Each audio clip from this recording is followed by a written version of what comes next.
tardes para todos. Gracias por estar aquí. Muy en especial le damos la bienvenida al doctor Juan Francisco González Freire. Bueno. Le agradecemos el haber hecho estos 500 kilómetros para acercarse al interior.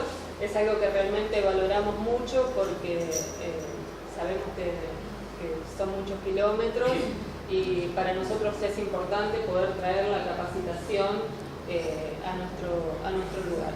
Así que bienvenido y esperemos que se sienta bien. Muchas gracias. El doctor se va a referir a la responsabilidad civil de conformidad con el nuevo Código Civil y Comercial de la Nación, según la Ley 26994.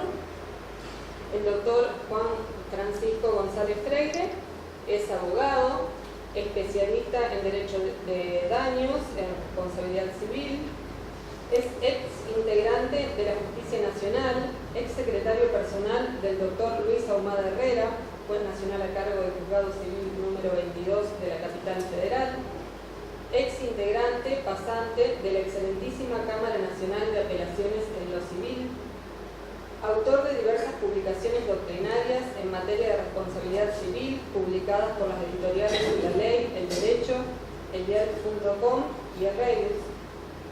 Tiene más de 60 artículos de su autoría publicados a nivel nacional, como así también internacional, como por ejemplo en la Universidad de La Rioja, en España, disertante en distintos colegios de abogados y universidades, ex docente, ayudante de cátedra sobre responsabilidad civil y derecho de familia de la Universidad de Palermo.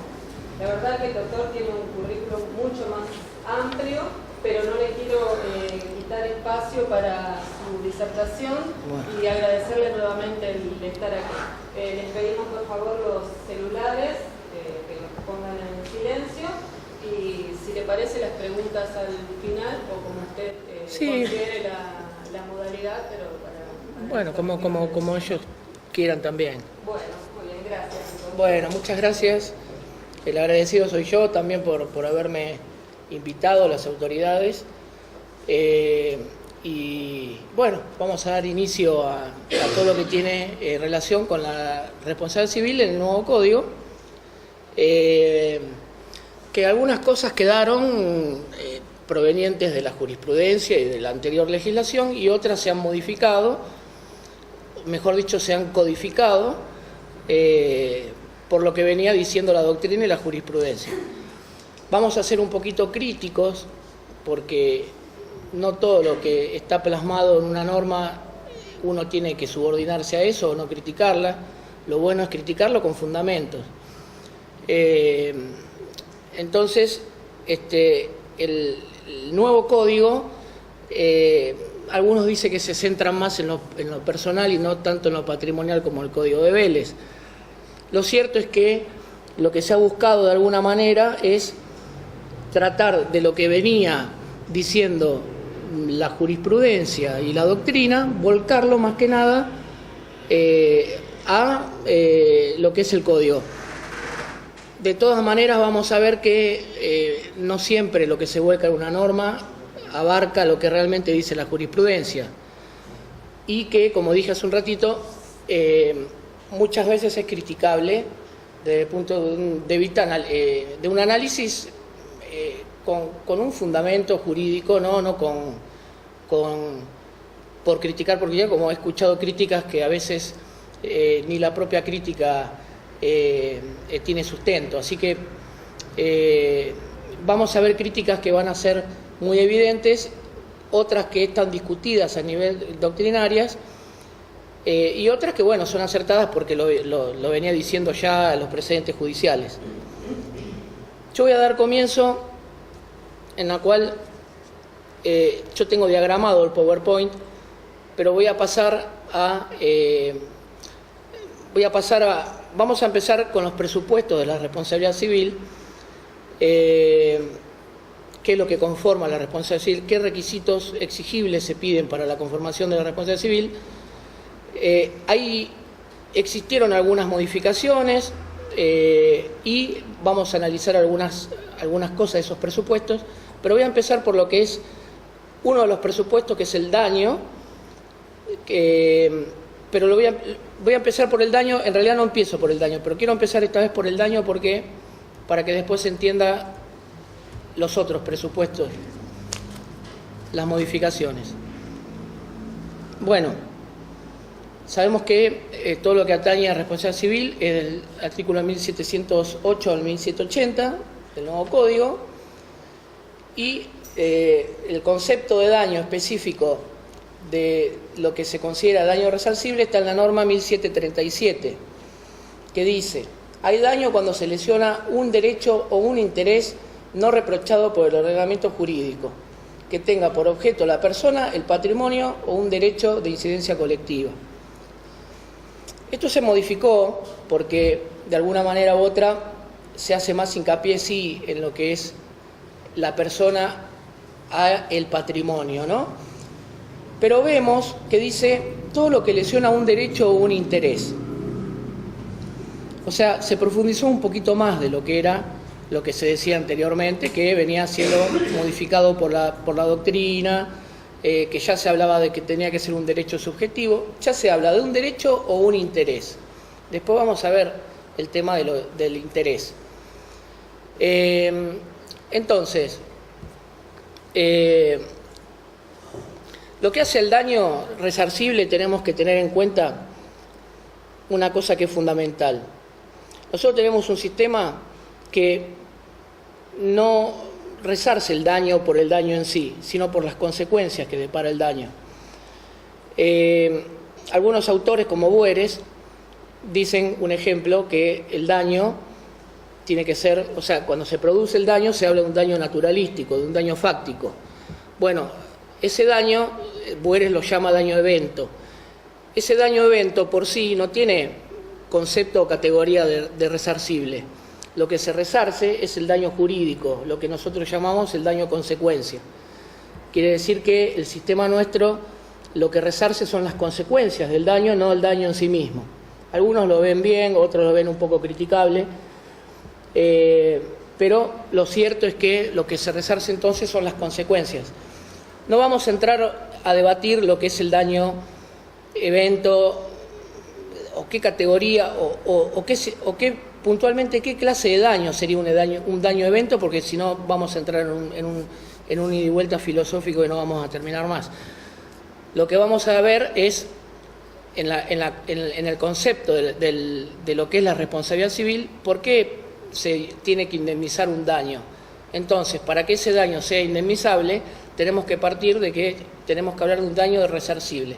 Y cuando hablamos de un daño resarcible, tenemos que ver las consecuencias que nosotros vamos a plantear en una demanda de daños a través de los rubros indemnizables, que a partir de ahí es donde uno va a ver la indemnización de ese daño.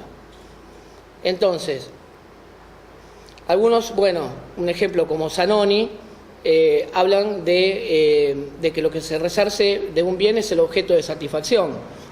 Algunos hablaban habíamos dicho del interés del daño.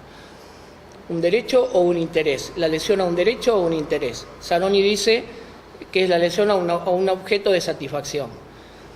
Lo que se está tratando de decir de alguna manera es que el goce del derecho de la persona también es resarcible. No solamente tiene que estar encuadrado en un bien determinado o estructurado de una manera como para decir, bueno, no encuentro la manera de que se resarza porque no está contemplado en una norma. Ya lo vamos a ver eso. Entonces, partiendo de la base de que el daño, para que sea resarcible, tenemos que hablar de remitirnos de 1737 al 1738 y el 1739, que son los requisitos. Se habla de que el daño tiene que ser un daño directo, puede ser un daño directo, indirecto. Podemos hablar de lo que significa también lo que dice la norma, actual o futuro, cierto y subsistente. Cuando hablamos de un daño directo e indirecto, algunos dicen que directo es el que recae directamente sobre el patrimonio del damnificado. Algunos dicen que el indirecto es el que recae sobre un bien extrapatrimonial. Algunos refieren que es directo a la legitimación. aquel que sufre directamente el daño. Algunos hablan de indirecto, aquel que corre por cuerda, digamos, la persona que sufre el daño y el damnificado indirecto, un ejemplo, un cónyuge. Lo sufrió el cónyuge el daño, el otro cónyuge es damnificado indirecto. Lógicamente que las consecuencias van a ser más acotadas, que no va a ser como el damnificado directo. Pero bueno, se entiende que directo e indirecto está asociado con esas cosas. Cuando hablamos de daño cierto, actual o futuro, se tiene como daño actual aquel que se resarce antes, o sea, el daño no deja de ser daño antes de la sentencia. Hablamos de daño futuro cuando el daño todavía no hubo sentencia y el daño todavía subsiste. Yo igual entiendo que uno también lo podría plantear, porque cuando uno sufre un daño futuro, yo creo que lo está sufriendo desde lo actual, con consecuencias futuras.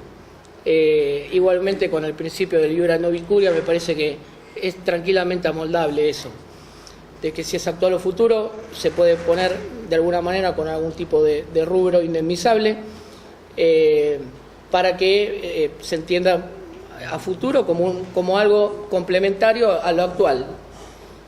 Es raro ver que existe un daño futuro sin que a uno lo afecte lo actual, al menos desde lo psicológico. Y se tiene por cierto y subsistente, se habla de un daño cierto, esto después lo vamos a hablar en acción preventiva. El daño tiene que ser un daño cierto y subsistente, lógicamente que si se llega a la sentencia y el daño fue reparado, no puede haber sentencia condenatoria.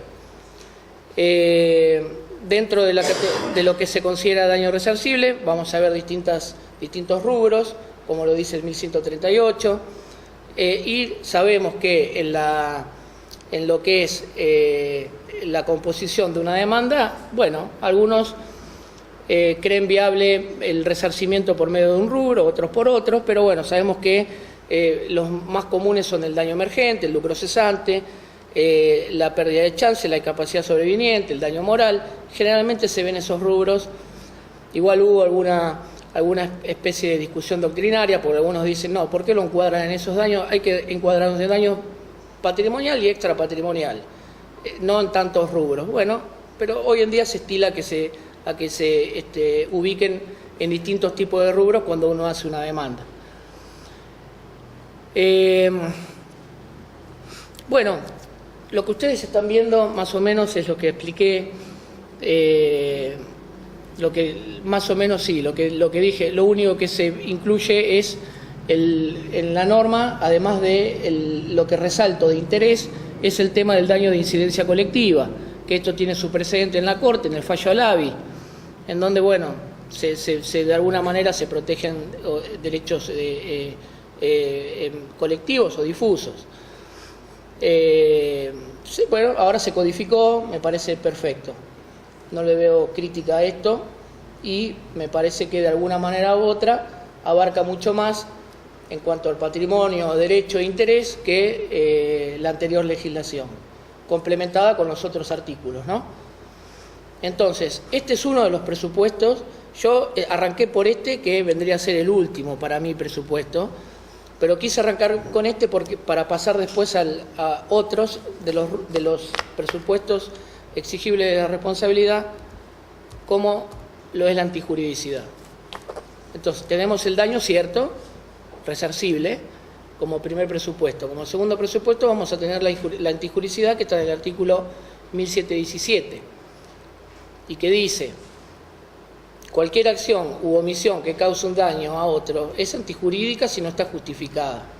Esto va a dar lugar después a que el 1718 y el 1719, el 1720, el 1729, el 1730, 31, 32, son los que de alguna manera justifican o exoneran, total o parcialmente, la conducta antijurídica. Algunos lo hacen culpa concurrente, otros lo exoneran totalmente. Pero esta es una antijuridicidad que, para combatirla, de alguna manera van a venir después los factores de justificación o exhibición de responsabilidad. Bueno, la antijuricidad, como yo arranqué con uno de los presupuestos, que en realidad lo tendría que haber dejado para el final, lo dejo acá ¿por qué? Porque la anterior antijuricidad que estaba contemplada en el anterior código, se requería una antijuricidad, no se requería, se hablaba de una antijuricidad que era formal y subjetiva. Se hablaba de una antijuricidad subjetiva, pero ¿por qué se hablaba de una antijuricidad? Porque algunos mal mezclaban lo que era la voluntad del sujeto. Se hablaba de una antijuricidad y se hablaba de una culpabilidad. Algunos asociaban antijuricidad con culpabilidad. Entendía que todo lo antijurídico era porque era un acto ilícito, porque era contrario a la norma. Entonces, como se entendía eso de alguna manera, siempre se trataba de buscar como principio el deber de no dañar a otros, contemplado en el artículo 19 de la Constitución Nacional. Hoy lo que más apunta la reforma del Código es, antes, bueno, era no hay responsabilidad sin culpa, ahora es no hay responsabilidad sin daño. Bueno, eso es lo que entiende la mayoría de la doctrina. Se ha cambiado esa manera de ver las cosas. De esa antijuricidad formal y subjetiva, que tenía sustento en la culpa o en el dolo del sujeto, ¿por qué estaba relacionado con eso? Porque, como dije hace un rato, se lo asociaba con la voluntad del sujeto. Por eso gran parte de la doctrina sostenía, no mayoritariamente, pero sostenía que para las responsabilidades objetivas, la antijuricidad estaba de más. Era como un presupuesto de la responsabilidad que no era exigible ni esencial. ¿Pero por qué? Porque la asociaban a la voluntad del sujeto dañador. Entonces, como hablábamos de una responsabilidad objetiva, en donde la voluntad del personal es irrelevante, entonces decías, bien, sáquenla la antijuricidad porque para este tipo de cosas no va. Bueno, la actual codificación modifica eso de alguna manera en lo que viene diciendo la doctrina hasta la actualidad. ¿Por qué? Porque lo que se busca es una antijuricidad material y se deja de lado lo que es lo subjetivo, porque la antijuricidad, aparte de ser material, va a ser atípica. ¿Por qué atípica? Justamente por lo que leímos en el 1737 cuando dice se lesiona un derecho o un interés. ¿Y por qué es eso? Justamente porque el interés, la antijuricidad no va a estar asociada a la violación de un deber normativo. No va a surgir la antijuricidad porque se viola una norma. Hay intereses de la persona que no están tutelados normativamente, pero como dijo Zanoni, son objetos de satisfacción. La persona goza de esos derechos. Es un interés que no está tutelado por la ley, no está codificado, pero tampoco está prohibido. Entonces, como la persona tiene derecho a seguir gozando de ese interés, entonces se dice ahora que la antijuricidad es atípica, no tiene por qué estar tipificada. Esto trae también algunos debates doctrinarios en los cuales dicen, bueno, mire, se está desvirtuando, para eso saquen la antijuridicidad. Bueno, lo cierto es que todo lo que es el sustento por el cual se llevó a cabo supuestamente la modificación del código es para asociar la actual exigencia de la sociedad a que sea un código, digamos, acorde a la actual exigencia. Hoy por hoy se tiene muy en cuenta que sí, que es verdad, que de alguna manera u otra hay intereses que no todo está codificado, ni no todo puede depender de un derecho subjetivo. Tranquilamente uno puede tener un interés que se ve afectado y no estar ni tutelado por la ley, ni encuadrado en un derecho subjetivo que uno lo presume. Pero puede ser un interés que se lesione y que la persona tenga derecho a reclamarlo. Lógicamente que ese interés no se presume, lo va a tener que demostrar, y bueno, entonces hay que hacer una distinción acá entre la diferencia en lo que es un interés legítimo con un interés simple. Hoy el Código tutela intereses simples. Los intereses legítimos siempre estuvieron tutelados en el tema de la antijuridicidad, pero ahora hay que sumarla, por eso es atípica, los intereses simples, que son justamente los que dan lugar a esto, a que sea atípica. Es una gran diferencia con lo que es el el anterior código y se aparta totalmente de lo que era la subjetividad que se tenía antes por antijurídico, ¿no? Bueno, partiendo de la base de estos presupuestos, porque no me estoy guiando mucho por el PowerPoint, ustedes lo van a ver resumido ahí, yo me estoy yendo un poquito más de lo de PowerPoint, porque no se puede poner, si no son 20 grillas y se presta a confusión. Quise hacer una grilla por cada presupuesto de responsabilidad y explicarlos. Pasamos a la relación de causalidad. La relación de causalidad es uno de los requisitos exigibles para la configuración de la responsabilidad y está contemplada, está tipificada ahora en el artículo 1726. Esta relación causal es importante porque desprende consecuencias, que después lo que vamos a ver es que se va a diferir de lo que son las consecuencias, que se desprende de lo que algunos llaman que se eliminó la relación contractual de la extracontractual. Nosotros vamos a ver de que sigue subsistiendo porque desprende de consecuencias distintas. Entonces, hay que poner un poquito de especial atención en esta relación de causalidad, porque no porque es la relación de causalidad en sí, sino por las consecuencias y la diferencia de lo que va a ser la consecuencia de la previsibilidad contractual que va a surgir del artículo 1728.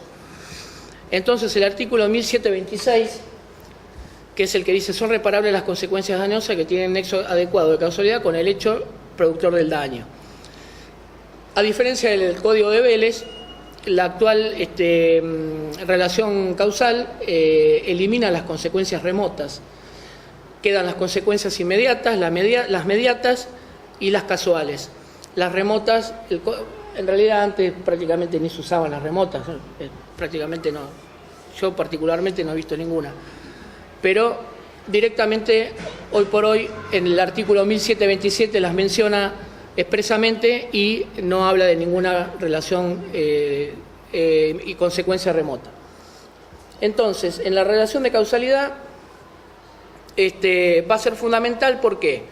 Porque del daño evento que hablamos al daño jurídico, el daño consecuencia, en el medio tiene que haber una relación causal, un nexo de causalidad que no tiene que estar interrumpido. Tiene que ser directamente del hecho madre dañoso a las consecuencias. Si hay algo en el medio, no se puede estar hablando de un daño resarcible porque hay una interrupción.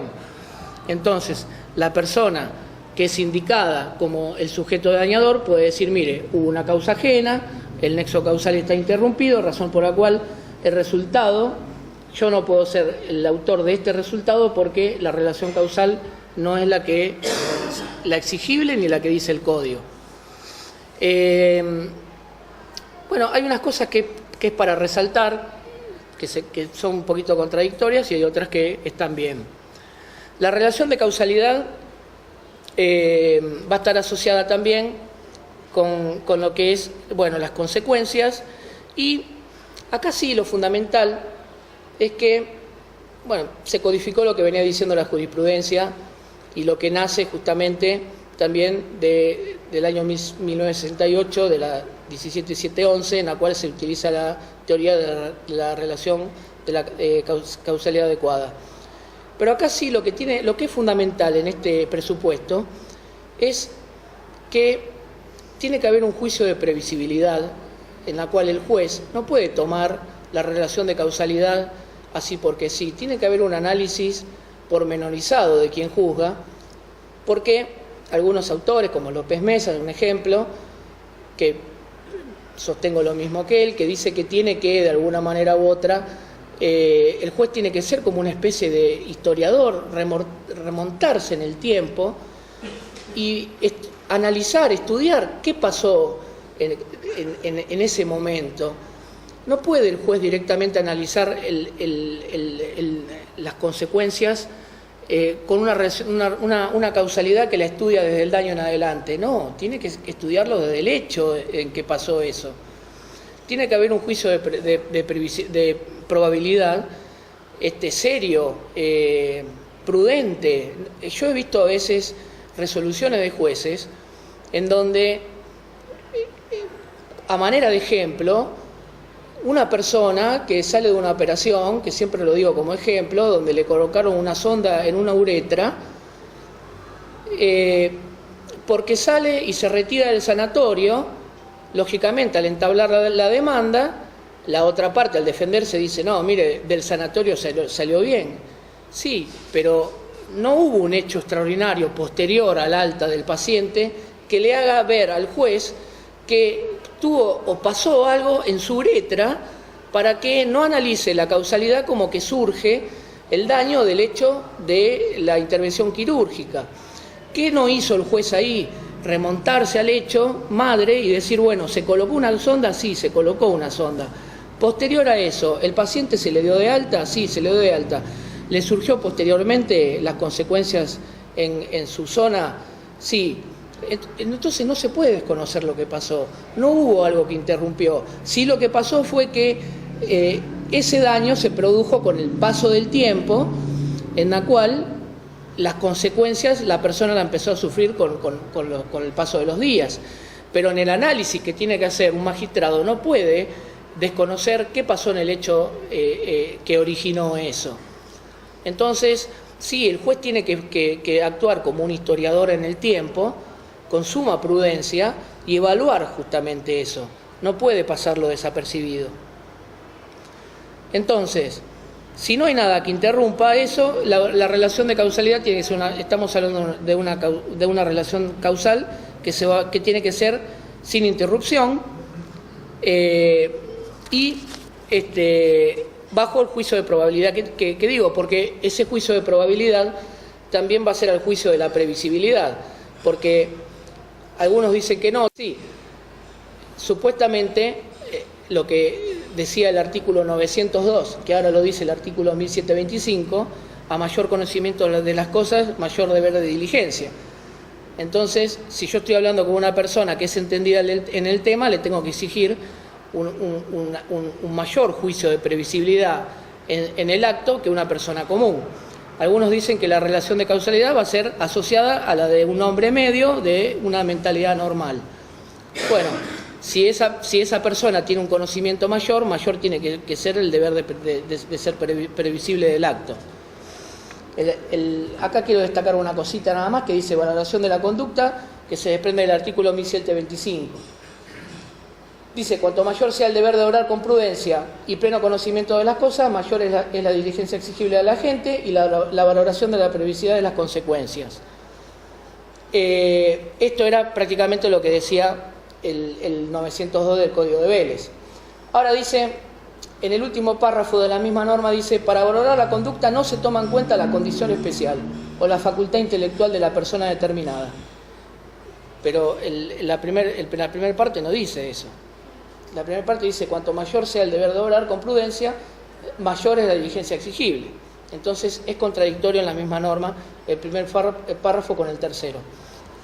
Es un punto a destacar, ¿no? Algunos dicen que están bien, yo lo veo contradictorio. Bueno, pasamos a otro factor de atribución,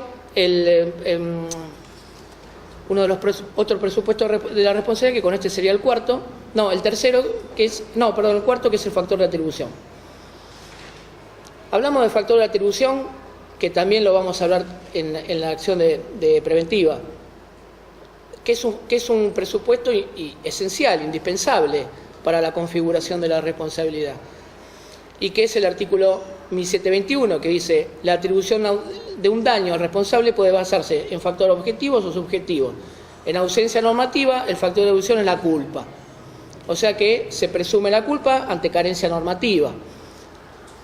Un punto a resaltar con esto es que se codifica, anteriormente no estaba codificado, tal cual está en el Código de Vélez. Es un punto a destacar. En pensamientos de Vallespinos y Pizarro, dice que la responsabilidad surge porque el autor, o sea, es necesario saber el autor de esto, ¿por qué? Porque al saber el autor, de alguna manera, se va a saber por qué se le exige, en base a qué, a título de qué, quién es el responsable. Es fundamental esto, el tema del factor de atribución, porque justamente lo que se analiza va a ser la culpabilidad, ya sea a título personal o por derivación de una responsabilidad objetiva. El código lo concentra en el 1721, que después digamos que lo desarticula un poco en el 1722 y en el 1724, que ahora lo vamos a ver. En el 1723, en el medio dejaron una responsabilidad objetiva, que después la voy a comentar un poco, pero bueno, primero vamos a empezar con el 1722 y el 1724. Empezamos con el 1724, que hace lo que es la responsabilidad a título personal, que es por culpa o dolo. Estamos hablando de una responsabilidad subjetiva. Sabemos de las implicancias de lo que surge de una conducta intencional. Todo lo que es siempre relacionado con el dolo agrava la condición de la gente. Siempre que hablamos de una conducta dolosa, siempre le va a ser mucho más difícil al dañador poder eludir o salir airoso de esa atribución de responsabilidad. Porque con dolo no hay muchas cosas que digamos que hagan a la defensa. Ante un incumplimiento doloso, es difícil decir, no, yo no quise cumplir cuando hay intención de incumplir. Y eso lógicamente que agrava siempre el tema de las consecuencias, porque desprende las consecuencias, que lo vamos a ver en la previsibilidad contractual, desprende las consecuencias mediatas. Si hablamos, me voy a adelantar a decir esto nada más, pero si hablamos de lo que se presume la culpa, y estamos hablando de una culpabilidad basada justamente en culpa y no en dolo, bueno, puedo prever de alguna manera que las consecuencias inmediatas van a ser aplicables. Y que a lo mejor tengo que probar un poquito más las consecuencias mediatas, no inmediatas. Pero en el dolo se me hace casi imposible poder, de alguna manera, soslayar que se me aplique las consecuencias mediatas, porque tuve intención de caer justamente en este presupuesto. Entonces, todo lo que sea con dolo siempre va a agravar la condición de la gente. Lo va a pasar también en el caso fortuito, fuerza mayor, en la imposibilidad de cumplimiento. Son todas excepciones que uno dice, bueno, hubo caso fortuito, fuerza mayor, imposibilidad de cumplimiento, razón por la cual me exime de responder. Bueno, ante el dolo no. Ante el dolo va a tener que responder igual. Son las excepciones que las contempla el 1733 del nuevo código. Dicho esto, del factor subjetivo, pasamos al objetivo, que es la responsabilidad objetiva que está contemplada en el artículo 1722. Bueno, la responsabilidad objetiva contemplada en este artículo remite a, sabemos que como condición fundamental de este presupuesto, del objetivo principalmente, es que resulta irrelevante la conducta de la gente. ¿Por qué? Porque generalmente responde o por la utilización de la cosa que se sirve o por la responsabilidad de una responsabilidad indirecta o refleja, o por autoría anónima, un ejemplo. Entonces no se juzga a título personal. Después ustedes van a ver con respecto a esto por qué la excepción que critico en todos mis artículos, de la excepción que se le hizo al artículo 1775, que después lo vamos a ver en el tema de la prejudicialidad. Cuando llegue a ese punto les van a ver por qué lo digo. Entonces, cuando hablamos de responsabilidad objetiva, estamos hablando de una responsabilidad que no es atribuible a título personal, pero responde en base al artículo 1753, que es el que habla por el riesgo o vicio de la cosa o de actividades riesgosas. Una cuestión relevante para ese especial artículo es que el actual código ya no habla de responder objetivamente por la cosa en sí. Se dejó de lado eso de que responde por la cosa. Responde por el riesgo de la cosa o por el vicio de la cosa. Se sacó la parte de la responsabilidad de la cosa en sí. Tiene que haber un riesgo o un vicio. O, bueno, se sumó actividades riesgosas. Eso lo suma el nuevo artículo. Otra cosa que también se codifica, que antes no estaba codificada, incluso que se amplió porque a nivel doctrinario había bastantes diferencias, es en la responsabilidad refleja o indirecta.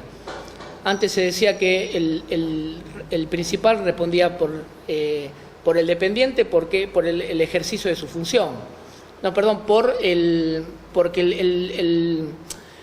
el dependiente estaba justamente ejerciendo en ese momento sus tareas. No se ampliaba más que eso. Lo empezó a ampliar la doctrina y hubo diferencias doctrinarias con eso, porque uno decía, no, pero ya no está en horario de trabajo. Bueno, otros decían, bueno, pero igualmente, si no hubiera sido por ese trabajo, no hubiera sido responsabilidad del dependiente.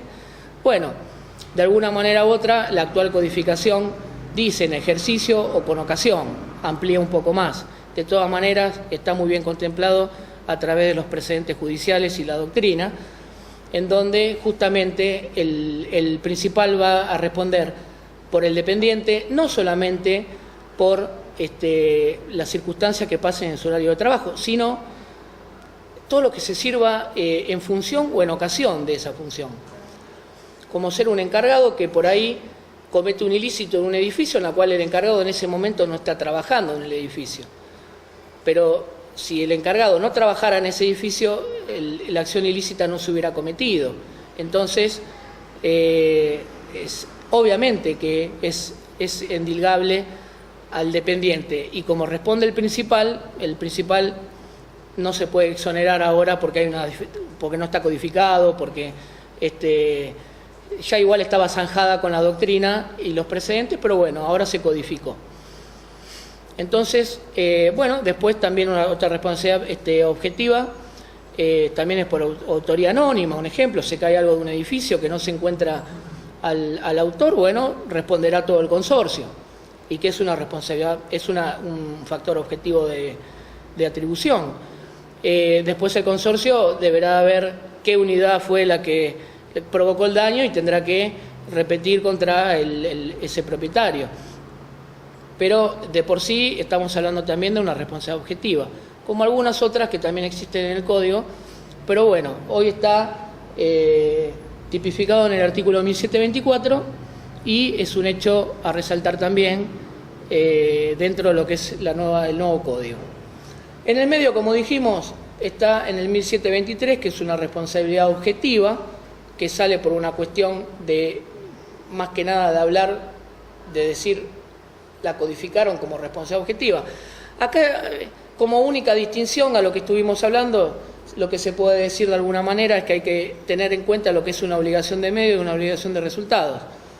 Hablamos de este tipo de responsabilidad objetiva cuando estamos hablando de que se promete determinado resultado ante determinado acto. Entonces, cuando hablamos de eso, ya directamente estamos hablando del 1723. Como por ejemplo, obligación de medios es un letrado patrocinante, ¿no? Todos sabemos que cumple una obligación de medios. Como hablamos de resultado, el típico ejemplo de una cirugía estética.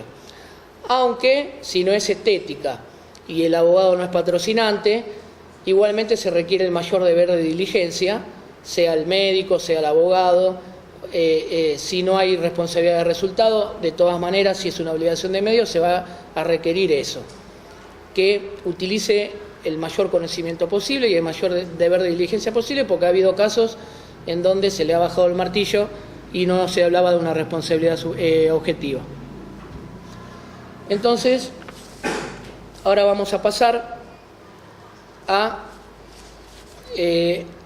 tenemos contemplado lo que es los presupuestos indispensables de la responsabilidad civil. Entonces, ¿qué es? La antijuridicidad, la relación de causalidad, el factor de atribución y el daño resarcible. Sin esos cuatro no podemos hablar de que está configurada la responsabilidad civil. Falta alguno de esos presupuestos, no se puede hablar de responsabilidad civil.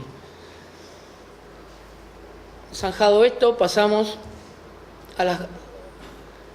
Voy a dejar las causas de justificación para más adelante y voy a pasar a la previsibilidad contractual para no perder el hilo de lo que estuvimos hablando. La previsibilidad contractual está contemplada en el artículo 1728, que es una especie hablamos del 1726, que desprendía consecuencias inmediatas, mediatas y casuales.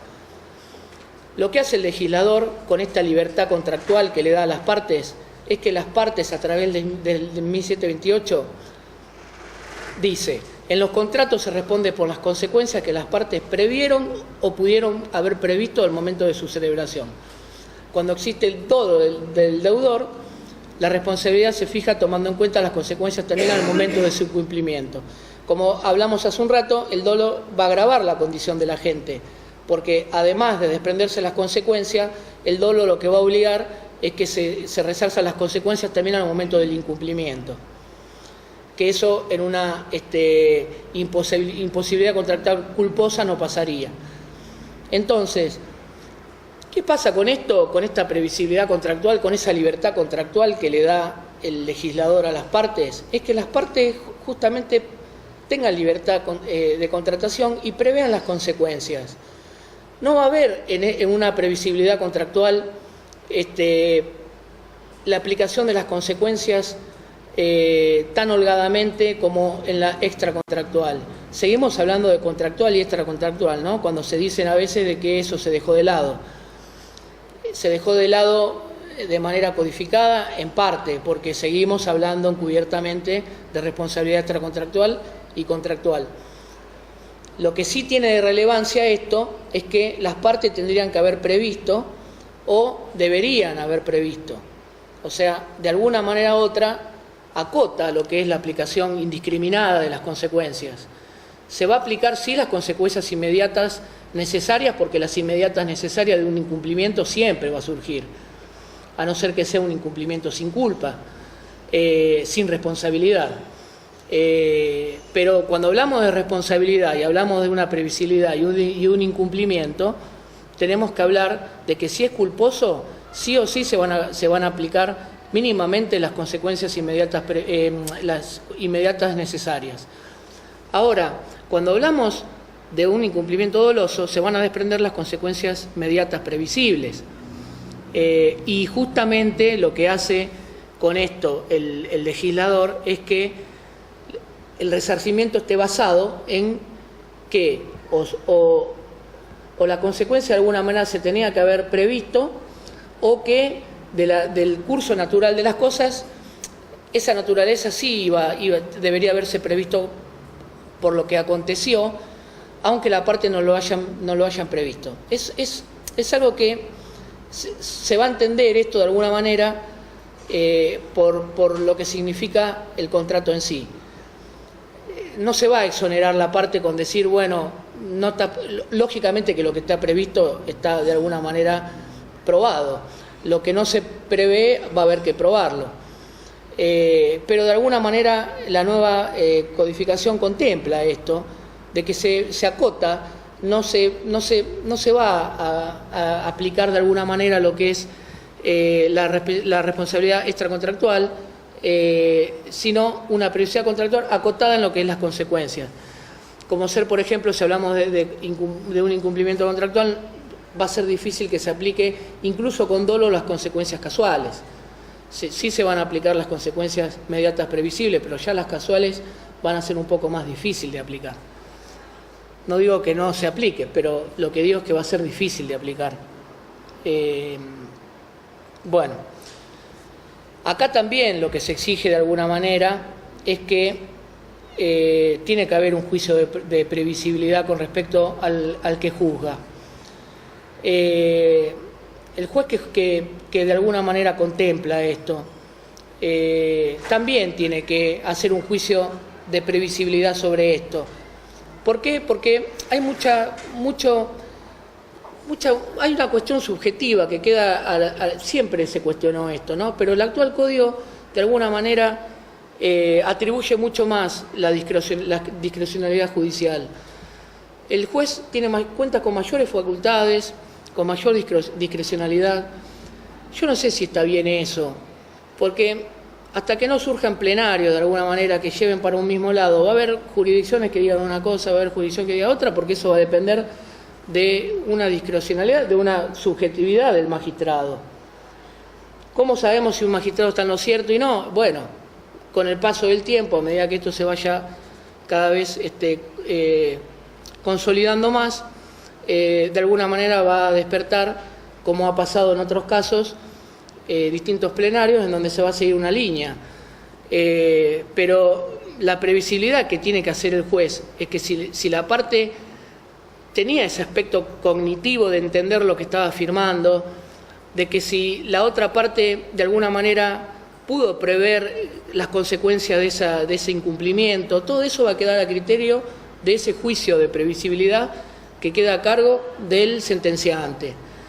Entonces, esto es bastante discrecional por parte del órgano judicial, en donde, bueno, supuestamente apostamos a la sana crítica, a la elocuencia, a la lógica de lo que es todo lo que es subjetividad de parte de los magistrados, ¿no? Pero, bueno, la previsibilidad contractual esta no va a ser aplicable para los contratos de consumos o cláusulas de adhesión. Eso se va a regir por medio de otros institutos legales. Esto sí se va a regir para esto. Acuérdense que la previsibilidad contractual contemplada en el 1728 es una manera de excepción a la regla del 1726. El 1726 amplía las consecuencias, esto la restringe un poco, es un hecho a tener en cuenta, a no pasarlo desapercibido. Bueno, yo que había hecho dentro de lo que es todo esto, lo que les acabo de comentar, lo había hecho en 2 grillas. Lo que les hablé de la previsibilidad, la posibilidad de prever. Bueno, la conclusión justamente es esa, es que esa libertad de contratación que le da el legislador a la parte, de alguna manera u otra, después va a tener que ser revisada por el juez y entender lo que las partes pudieron conocer o prever al momento de la celebración del contrato, porque de allí van a surgir las consecuencias aplicables. Acuérdense que siempre estamos hablando de un incumplimiento doloso, de un incumplimiento culposo. Un incumplimiento doloso va a ser mucho más contemplativo el tema de poder aplicar, hacer un poco más extensible el tema de las consecuencias. No hablábamos ya de las consecuencias inmediatas, sino también de las mediatas, previsibles. Vamos a pasar a una figura nueva que es la dispensa anticipada de responsabilidad, que está en el artículo 1743, que esto ya se venía hablando de antes, que se sigue el lineamiento del antiguo código, pero que bueno, que ahora está regulada de esta manera, que dice: son inválidas las cláusulas que eximen o limitan la obligación de indemnizar cuando afectan derechos indisponibles, atentan contra la buena fe, las costumbres o leyes imperativas o son abusivas. Son también inválidas si liberan anticipadamente, en forma total o parcial, el daño sufrido por dolo o de las personas por las cuales se debe responder. Acá hay que tener en cuenta algo. Una cosa es limitar y otra cosa es exonerar. Puede haber tranquilamente una cláusula que limite la responsabilidad, que lo vemos cotidianamente como ser el tema de los seguros, que limitan el tema de la responsabilidad. No hay algo específico que digan usted tiene que cubrir determinada cosa, uno puede limitarse y estarse por lo que uno pacta. O exonerarla, como vamos a ver en el caso del caso fortuito, que uno dice, bueno, yo puedo hacerme cargo del caso fortuito, entonces ante el caso fortuito no me libero. Bueno, entonces uno puede encontrar esa exoneración por algo que pactó previamente.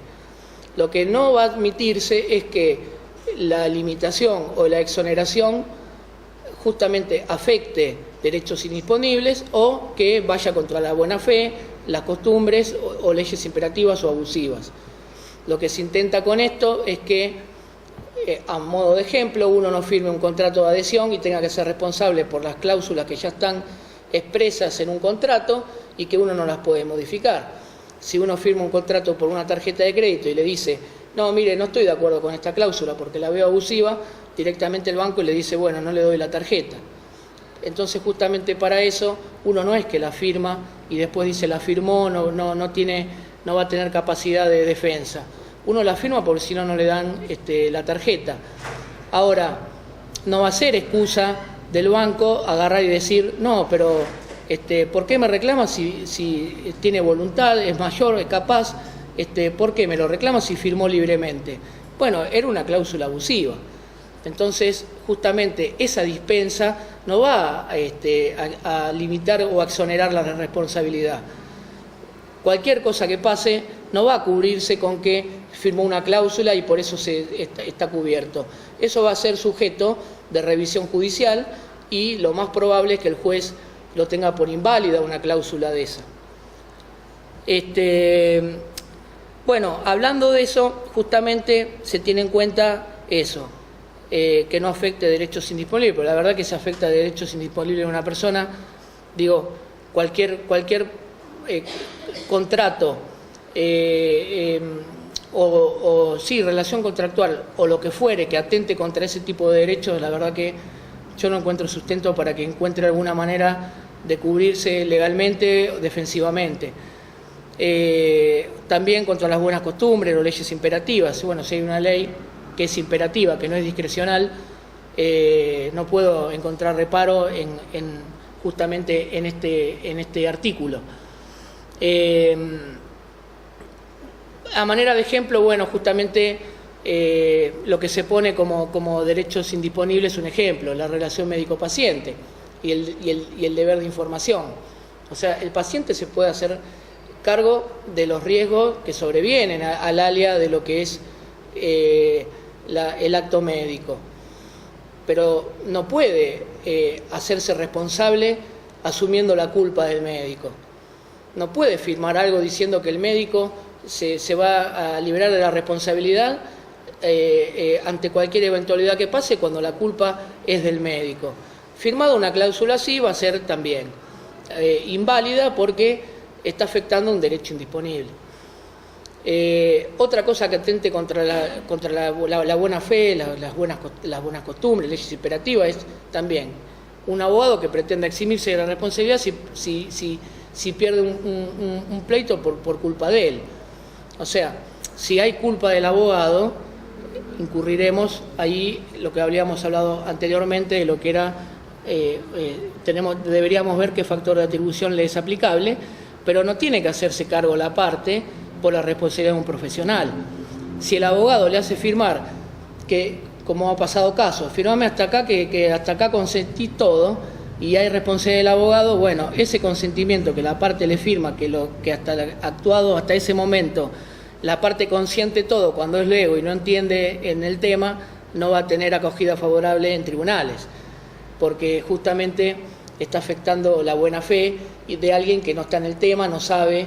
Entonces cuando le dice firmá hasta acá, como que consentís todo lo actuado, la persona no está en el tema, entonces sí, le va a firmar. Después hay que ver si eso lo puede cubrir en el proceso como defensa al colega, ¿no? Entonces, bueno, pasado esto, lo que es la dispensa de la responsabilidad, ahora sí, pasemos a lo que es las causas de justificación. Hablamos de causas de justificación porque justamente justifican la conducta antijurídica. Esa conducta antijurídica no siempre es, aunque se la nombre como antijurídica, va a ser pasible de resarcir, porque puede estar contemplada por algún supuesto de justificación o de exoneración. Algunos, como dije antes, justifican la totalidad y otros en forma parcial. Exoneran total o parcialmente. Entonces, el 1718 habla de la legítima defensa, del estado de necesidad y el ejercicio regular de un derecho. El ejercicio regular de un derecho no se tiene que transformar en un abuso del derecho. Hablamos de un ejercicio regular de un derecho. Ese derecho que se utiliza como elemento de justificación no tiene que transformarse en un abuso, porque si no, justamente ese abuso del derecho se transforma en un factor objetivo de atribución. Por el contrario, no va a ser un factor subjetivo, sino que va a ser un factor objetivo al momento de tener que defenderse. Si hablamos de legítima defensa, como todos sabemos, tenemos que remitirnos, porque esto tiene su base en lo que es la codificación del derecho penal. Cuando uno habla de legítima defensa, tiene que tiene que hablar de una agresión actual y no provocada, y tiene que repelerlo por un medio que sea acorde al empleado. Si me extralimito en eso, hemos visto muchos casos en donde el extralimitarse en la defensa justamente no exonera la responsabilidad. Y yo creo que no la exonera en ambos fueros, ni en el penal ni en el civil. Entonces, cuando se habla de legítima defensa, tranquilamente podemos citar a Creus, que es un autor del derecho penal, en donde, como se utiliza este mismo término como base regulatoria para tener qué se tiene por legítima defensa, justamente tranquilamente nos remitimos a lo que es la legítima defensa empleada en el derecho penal. En el estado de necesidad, una cosa a distinguir en la legítima defensa. Hablamos de entre las partes de legítima defensa, ¿no? Si hay un tercero, nosotros tenemos que hacer hincapié en algo previo, que es que, así como el anterior código, en el artículo 1083 de Vélez, se hablaba de que nosotros teníamos un sistema de reparación integral. Ahora tenemos un sistema de reparación plena. La reparación plena encuentra sustento en la doctrina del fallo Aquino, de la Corte. Esa reparación plena, que está basada en el artículo 1740, justamente es abarcativa. Cuando hablamos de un ejemplo del artículo 1743, no del 1743, del 1742, hablamos de una reparación en base a la equidad. El juez, antes de fallar, va a tener en cuenta lo que es la situación patrimonial del deudor, su situación personal y las circunstancias particulares del caso. Teniendo en cuenta eso, se puede apartar del principio de este código, que es la reparación plena, y fallar por razones de equidad. Lógicamente que por razones de equidad son mucho más acotados los supuestos de contemplación, porque son para algunos presupuestos especiales. Para lo común se va a aplicar la reparación plena. Algunos están de acuerdo, otros no, es lo que dice el código. Pero acá, en este particular artículo, cuando hablamos de que la legítima defensa, estamos hablando de sujeto víctima, sujeto victimario. Pero ¿qué pasa si interviene un tercero que para defender a esa persona resulta objeto o forma parte de ese daño? Bueno, el tercero va a poder reclamar en base a esta razón de equidad. No va a poder pedir la reparación plena, pero si interviene entre la víctima y el victimario, como tercero puede de alguna manera reclamar lo que es una indemnización en base a la equidad. Cuando hablamos del estado de necesidad, estamos hablando de evitar un mal mayor como consecuencia de la producción de un mal menor. Siempre hablábamos en la época universitaria del famoso caso del bombero que va y rompe la puerta porque hay un incendio.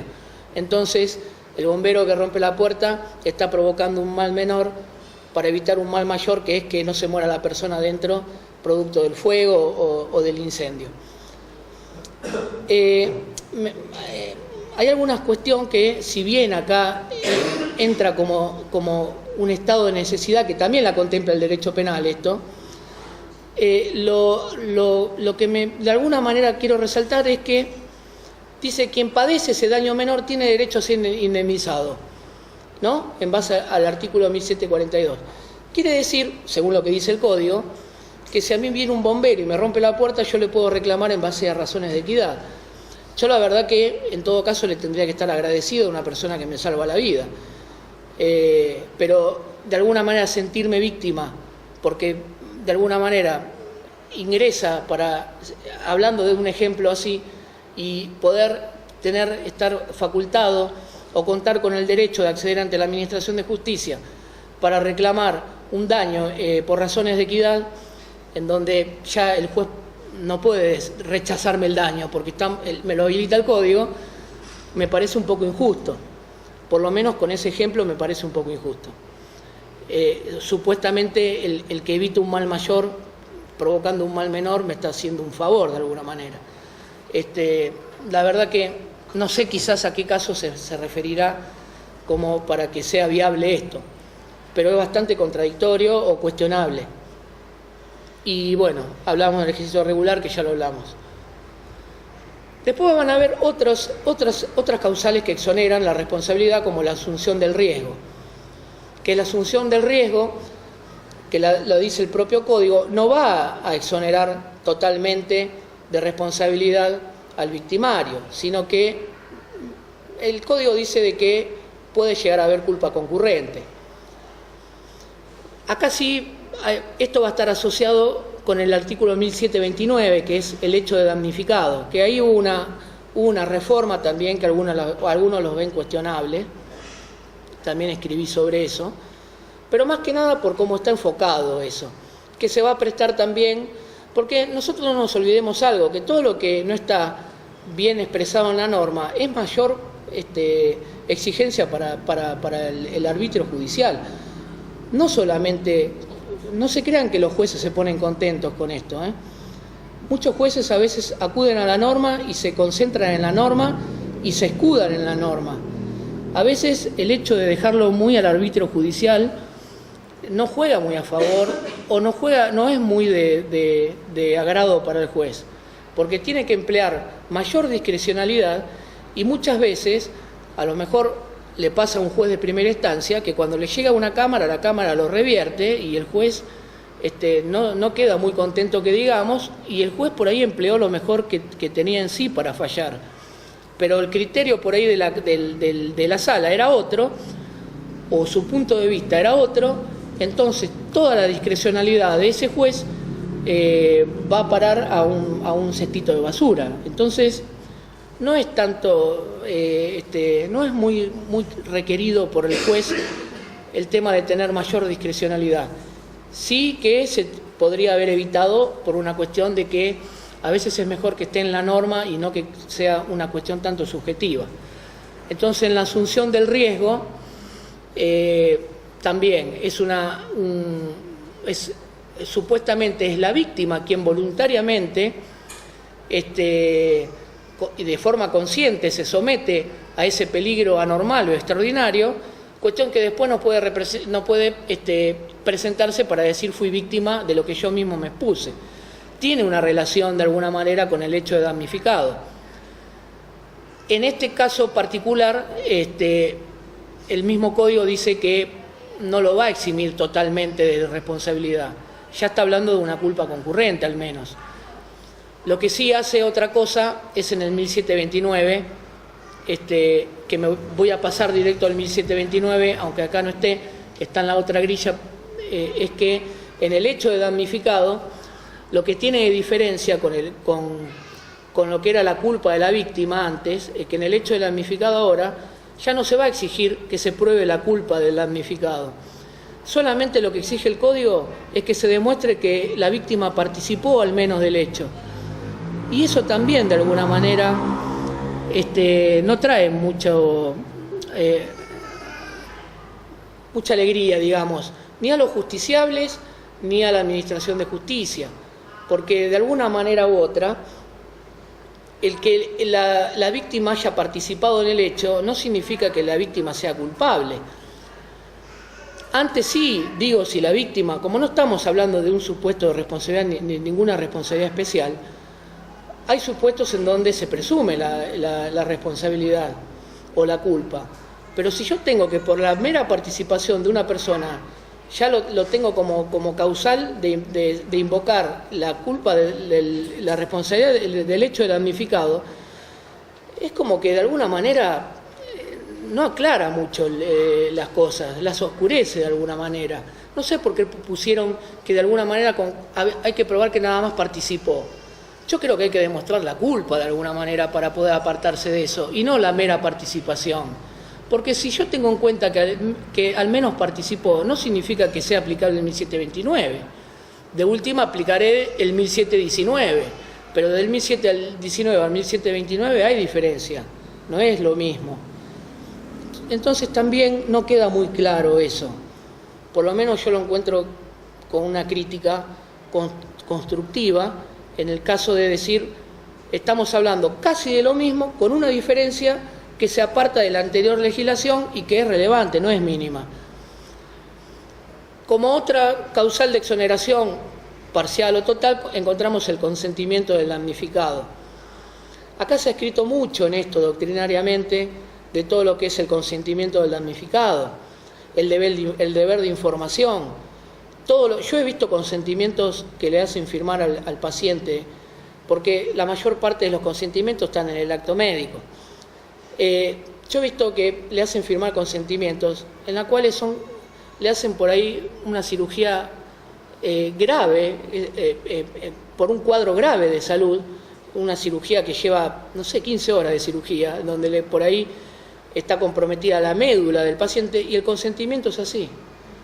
Yo digo, yo no puedo creer que con la modificación del código, porque lo vi hace poco incluso, con la modificación del código se siga sosteniendo la poca información, porque va a resultar difícil después que uno que vaya y demuestre en sede judicial que le explicó verbalmente al paciente. Primero porque el paciente, la verdad que antes de una operación, estando internado, no va a decir todo que sí, porque la verdad que está en un estado en el cual no va a ser un estado justamente de que le va a decir que sí porque coincide plenamente. Es un estado que la verdad que no sé si va a estar en un 100% de capacidad de realmente asumir lo que le puede llegar a ocurrir. Entonces me parece que el médico, cuanto más claro sea y mayor información le brinda al paciente y de manera expresa, incluso va a jugar a favor del médico, que va a ser el que después, presentándolo como defensa en un juicio, lo va a exonerar de la conducta antijurídica.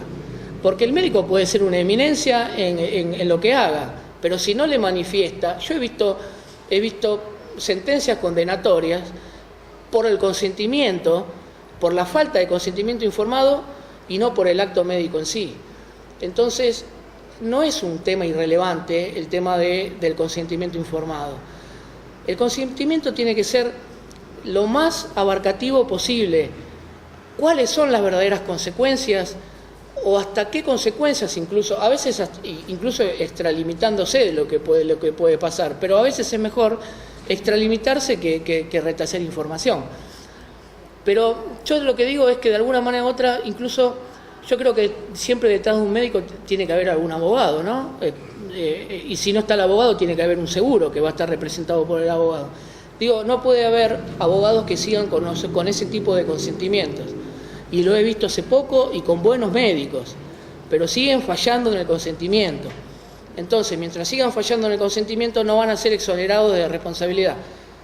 Porque siempre la responsabilidad, la falta de el ir contra la conducta antijurídica, no van a poder invocar esto. Yo se lo manifesté. ¿De qué manera se lo manifestó? Verbalmente. ¿Y cómo lo pruebo verbalmente? O sea, cúbrase con lo que es un consentimiento informado, desde ya obrando con la mayor diligencia posible, ¿no? No que porque él informa que se va a morir, va a morir. Pero bueno, esto también evita o se relaciona también con la dispensa anticipada de responsabilidad, con las cláusulas abusivas también, porque también no es menos importante destacar que a veces también le hacen firmar cualquier cosa antes de la operación. Entonces, siguiendo con ese ejemplo del acto médico, es bastante relevante el 1720, más por lo que se exige que por lo que se presume que tiene que ser. De alguna manera u otra creo que el médico tiene que, porque siempre uno acude al médico, bueno, el médico en este caso tiene que acudir un poquito más al abogado para asesorarse de lo que es un consentimiento informado. Otra causa de exoneración, ya hemos visto que es el hecho de damnificado, y acá entramos en el caso fortuito, fuerza mayor, en el hecho de un tercero y en la imposibilidad de cumplimiento. Un poquito hablamos del artículo 1733 de lo que es las excepciones a la responsabilidad por caso fortuito o imposibilidad de cumplimiento, ¿no? O sea, yo como deudor puedo asumir que ante caso fortuito sigo siendo responsable, entonces después no lo voy a poder invocar. Sabemos que el caso fortuito es un hecho imprevisible, imprevisto y que de preverse no se ha podido evitar, ¿no? Y que tiene que ser ajeno a mi propia voluntad o conducta. Entonces, si cumple esos requisitos y no está contemplado como que yo me hago responsable igual, juega como una causa de exoneración. Hay que tener en cuenta que el actual código, en lo que respecta a acoso fortuito y a fuerza mayor, los considera sinónimos. Hablar de caso fortuito y de fuerza mayor son sinónimos. Pero bueno, tenemos que hablar de componentes, como dice la grilla, de imprevisibilidad, inevitabilidad y la ajenidad, ¿no? Cumplidos esos requisitos, se puede invocar lo que es el caso fortuito. También se puede invocar lo que es el hecho de un tercero. Esto generalmente lo buscan más para invocar aquellas responsabilidades que son por factor de atribución objetivo o responsabilidades objetivas. Interrumpir el nexo causal porque la responsabilidad en realidad debía responder un tercero y no yo. Esta figura en sí es muy buscada para interrumpir el nexo causal y evitar la atribución de responsabilidad. Bueno, habíamos hablado del 1733, la mora también es una excepción al tema de poder exonerarme de la responsabilidad. Entonces, además de lo que habíamos hablado, y sí un inciso que lo dice el código, que es un poco gracioso, que dice que si la restitución de la cosa resulta consecuencia de un hecho ilícito, dice un ladrón no puede pedir clemencia porque la cosa robada se le perdió por caso fortuito. O sea, la verdad que invocar el caso fortuito ante un hecho ilícito, sinceramente, sería una locura. Pero hablamos de estas causales de exoneración porque hacen a la excepción de invocar la justificación de la conducta antijurídica o exonerar. En el artículo 1073 hay excepciones a que no todo es justificado o se exonera, total o parcialmente. Ante estos supuestos directamente no se exonera. Dicho esto, y habiendo visto estas figuras, vamos a pasar a una figura que la critiqué y que hasta ahora no me han sabido aclarar por qué codificaron una parte de que venía sosteniendo la doctrina y la jurisprudencia y precedentes judiciales, y por qué no. Si era el código que supuestamente era para codificar lo señalado por la jurisprudencia y por la doctrina, ¿por qué no se codificó lo que se soslayó con este tipo de figura? Acá se está hablando de la acción calumniosa contemplada en el artículo 1771, que refiere justamente, sea por culpa o por dolo, cuando se afecta el honor de la persona. Y dice, en los daños causados por la acusación calumniosa, solo se responde por dolo o culpa grave. A tener en cuenta, solo se responde por dolo o culpa grave. El denunciante o querellante responde por los daños derivados de la falsedad de la denuncia o de la querella, si se prueba que no tenía razones justificables para creer que el damnificado estaba implicado. O sea, hay como un plus en el cual, además de haber sido víctima de esa acusación calumniosa, yo tengo que demostrar como víctima que la persona que me denunció, me querelló, no tenía razones para hacerlo. O sea, es como si fuera una carga negativa de la prueba, en donde, siguiendo el pensamiento de Alterini,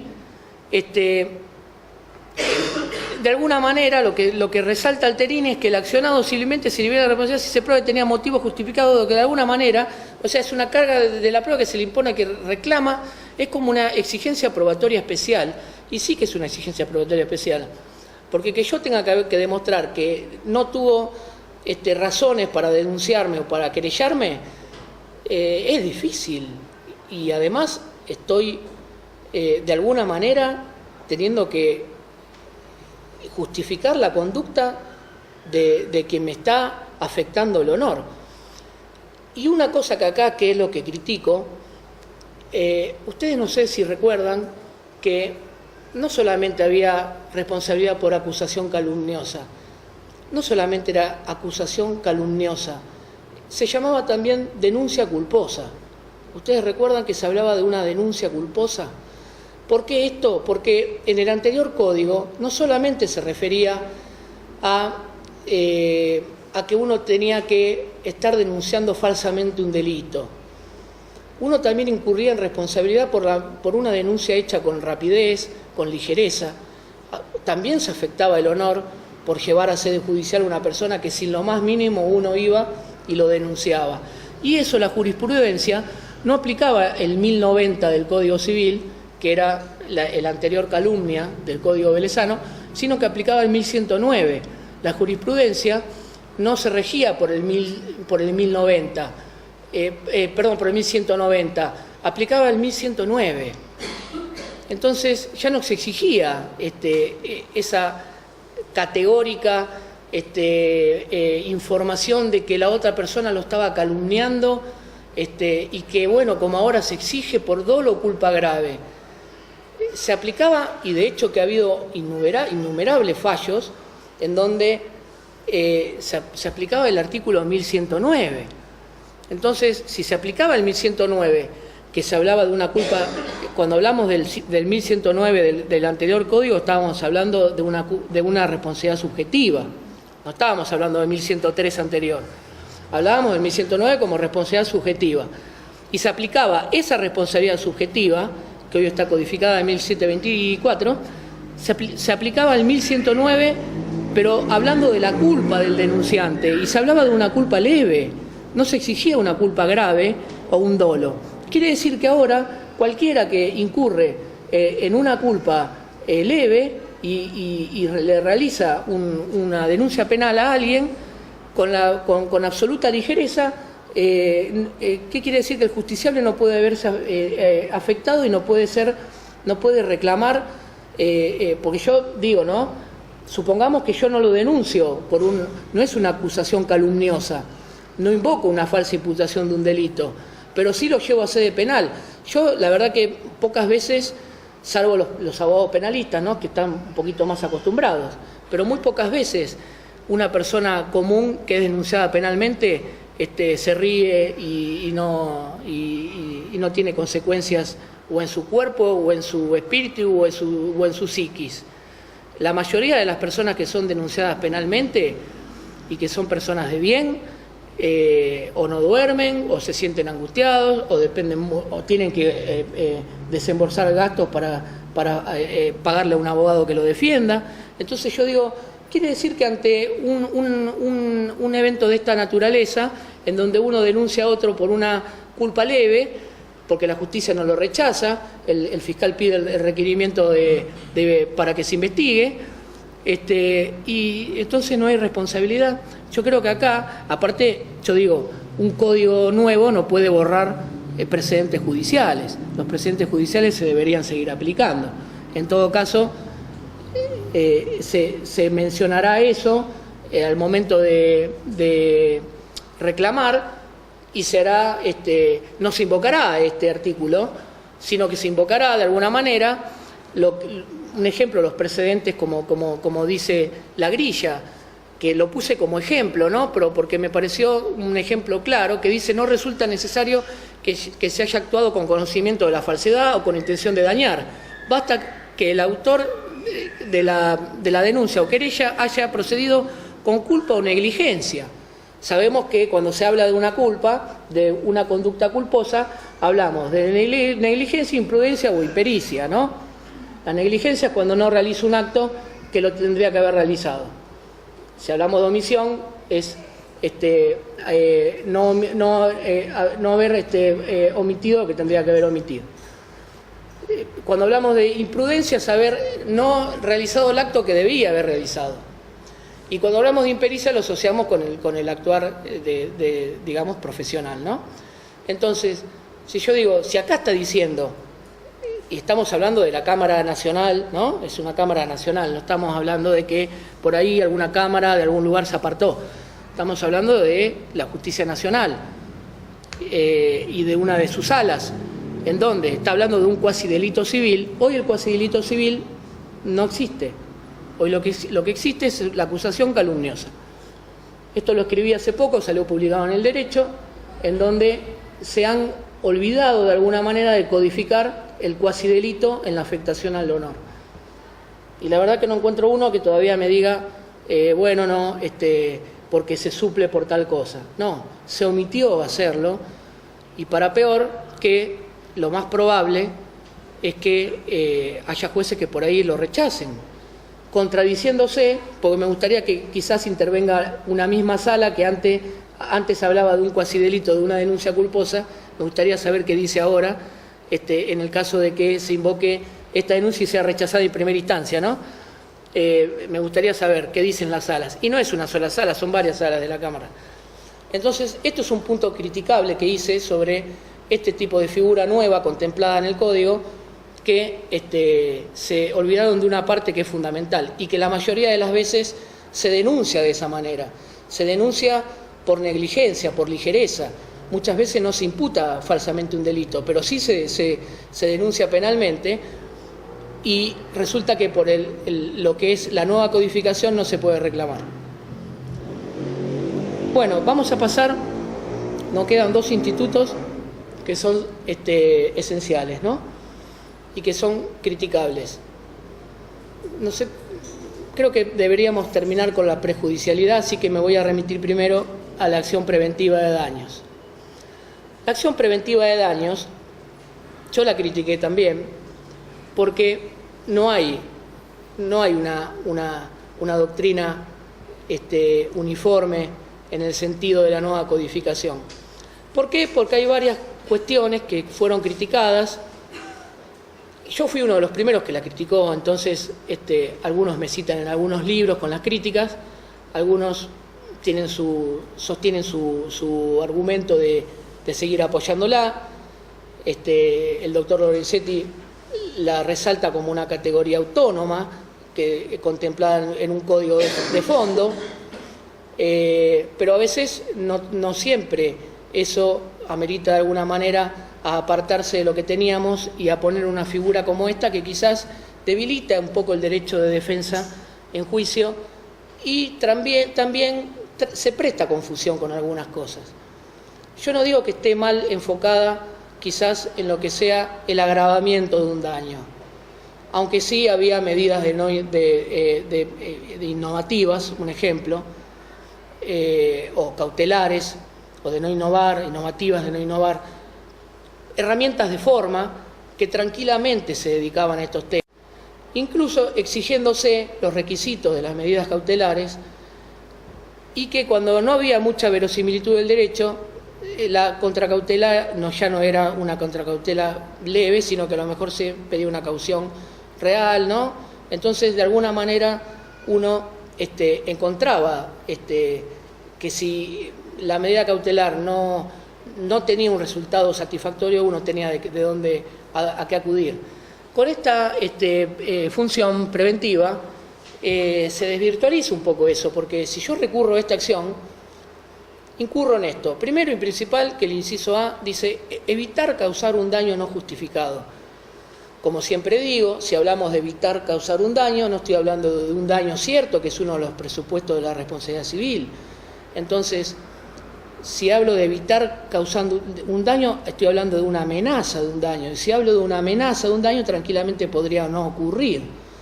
Entonces, yo no cuestiono que no ocurra, que si no ocurre el daño, yo lo que digo es que, como esta es una acción que desprende consecuencias jurídicas, imposiciones legales, porque el juez va a impartir una sentencia que va a imponer obligaciones de dar, hacer o no hacer, digo, el sujeto que es pasible de esa sentencia, que algunos dicen que no sería una sentencia condenatoria, sino que sería una sentencia preventiva, también cuestionable, ¿no?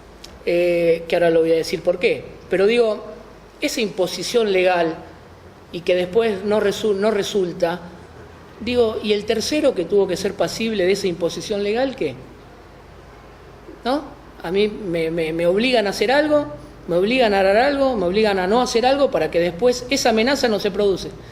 ¿Y qué pasa entonces? ¿Qué pasa con esa persona que es pasible de esa, ¿qué hago? ¿Qué la transformo en víctima? Entonces, estoy creando una figura con posibles victimarios que se transforman en víctimas. ¿no? Deja por ahí esa incógnita de que por ahí al menos es cuestionable. Otra cosa que también se cuestiona de esta acción es que si yo me preparo para una futura acción, porque estoy hablando de una sentencia preventiva, de una figura preventiva, en donde el juez en esta acción no va a tener como exigible no solamente el tema del daño, sino no va a tener como exigible el factor de atribución. O sea, el juez va a llevar adelante la viabilidad de esta acción sin la culpabilidad, sin haberse demostrado una culpabilidad. Entonces, ¿qué pasa con esto? Yo voy a tener que enfrentar un proceso en donde no se va a discutir mi culpabilidad, porque el factor de atribución no es un requisito que el juez se va a adentrar a analizar en esta acción preventiva para una acción futura. ¿Qué quiere decir con esto? Que yo a futuro me voy a ver frente a una acción en donde, como también cuestioné, voy a tener presupuestos de la responsabilidad que van a ser cosa juzgada y otros presupuestos no. ¿Cuál va a ser cosa juzgada como presupuesto? Y la antijuridicidad y la relación de causalidad. Porque se exige acá que tiene que haber una relación de causalidad. Entonces, esa relación de causalidad que yo demuestro en esta acción preventiva, no la puedo volver a discutir en otra acción por un resarcimiento por daños y perjuicios. Entonces va a haber presupuestos que se van a discutir, que no se discutieron, otros presupuestos que van a hacer cosas juzgadas. Medio que la verdad que, medio engorroso, la verdad que, como siempre digo, va a ser una mayor exigencia jurisdiccional. De alguna manera limita el derecho de defensa en juicio, porque la persona que se defiende se ve limitado en el ejercicio de sus derechos, no puede defenderse de su culpabilidad, porque es un juicio que yo no discuto la culpabilidad de la gente. No digo, tiene culpa, lo hizo intencionalmente, es una responsabilidad objetiva. Son temas que no se tocan en esta acción. Entonces, me parece que hablar, quizás si hablamos de evitar un agravamiento, me parece un poco más viable, porque ya el daño está producido. Entonces yo como tengo como probada la existencia del daño, ya no hablo de una amenaza. Pero si yo invoco la acción preventiva para evitar causar un daño, digo, ¿qué pasa si después ese daño no ocurre? ¿No? Y además de que si ese daño no ocurre, ¿qué pasa con que le hice imponer a ese tercero? Y además, como colorario de eso, digo, ¿qué pasa además con que después me vaya a una acción de daños y perjuicios? Digo, ¿qué presupuestos debato en esa acción? ¿Qué presupuestos no? Me parece que la verdad, por eso el artículo 1715 dice, el juez puede dejar sin efecto total o parcialmente la medida, pero eso no es gratuito. Que el juez deje sin efecto posteriormente quiere decir que está dejando sin efecto algo que una obligación que surge de un órgano jurisdiccional, que el dejarlo sin efecto total o parcialmente no es de la nada. Supuestamente va a crear una obligación o un deber o una omisión obligada sobre un tercero. Entonces me parece que ponerlo tan holgadamente y no analizarse, que esto quede muy discrecional, digo, como dije antes, no me parece que al juez le ocasione mucha alegría esto, porque aparte si falla uno de estos va a fallar, digo, si falla una vez así y la Cámara lo revierte por X motivo, después se va a tener que subordinar a lo que dijo la Cámara, porque no va a poder seguir fallando con su criterio. Entonces ya entramos en discrecionalidades, ya no se basa esto en una cuestión normativa, sino en una cuestión discrecional, subjetiva, y ahí entramos ya con inseguridades jurídicas. Entonces mi cuestionamiento viene por ese lado y bastante bien fue receptado. Bueno, lo mismo lo puse acá, ¿no? Con las críticas y todo eso que lo acabo de decir. Y por último vamos a ver la prejudicialidad. También la ataqué, es un instituto que también lo ataqué porque a veces hay que pensar que las modificaciones o las codificaciones de fondo no solamente tienen que hacerse por una cuestión de sobresalir, de que formar parte de la nueva legislación y todo eso. No todos pueden ser Vélez, y creo que no todos han sido Vélez, o no llegaron a ser Vélez. Y eso que nos remitimos a otra época, y no hizo al conjunto de todas las mentes de hoy, ¿no? Pero se adoptó ahora un criterio en el cual sí me parece criticable. Y yo digo esto en las disertaciones, ¿por qué? Porque, como dije al principio, el derecho tiene que ser criticable, porque si lo subordinamos nada más a lo que dice el código, hacemos como un realismo jurídico, ¿no? Porque norma lo aplico, listo, ya está, y me voy a mi casa. Entonces, no es así. A veces hay que cuestionar la norma, total o parcialmente. No está mal ser crítico del derecho, siempre que sea fundado, ¿no? Entonces, con la prejudicialidad, al principio se sostuvo, de igual manera a lo que decía el anterior código, mediante el 1101, el 1102 y el 1103 del de Vélez, que ante existencia de causa penal y de causa civil, no podía haber sentencia civil sin antes haya sentencia penal. Justamente lo que se evitaba era el dispendio jurisdiccional, que se tenga, por cierto, una cosa en una sede y en otra sede no. Pero el artículo, que esto también lo critiqué y fue receptado con gran acogida por las editoriales, era que el artículo 336 del Código Procesal Penal menciona los supuestos que hacen al sobreseimiento, que por el plenario Amorús, el sobreseimiento, hablar de sobreseimiento de absolución, estaríamos hablando prácticamente de lo mismo. Lo que se tiene en cuenta es en base a qué se sobresee o se absuelve. Hay dos supuestos que menciona el artículo 336 del Código Procesal que hace cosa juzgada en sede civil y que el juez no puede volver a revisarla. ¿Y qué es? La inexistencia del hecho y la falta de participación o autoría del imputado. Si yo tengo si el sobreseimiento o la absolución camina por esos dos carriles, por la ausencia del hecho principal, o que el hecho, digamos que el hecho no se cometió, pero que no existió, y la ausencia de autoría o participación, el juez civil no puede volver a reverlo porque es cosa juzgada. Entonces, así sea otro fuero, el juez no puede volver a intrometerse con esa cuestión. Sí puede hacerse en el caso de sobreseimiento o absolución porque no configura un tipo penal. Ahí sí, incluso en lo que contempla el artículo 1774 del nuevo código, que dice que la acción civil y la acción penal son independientes.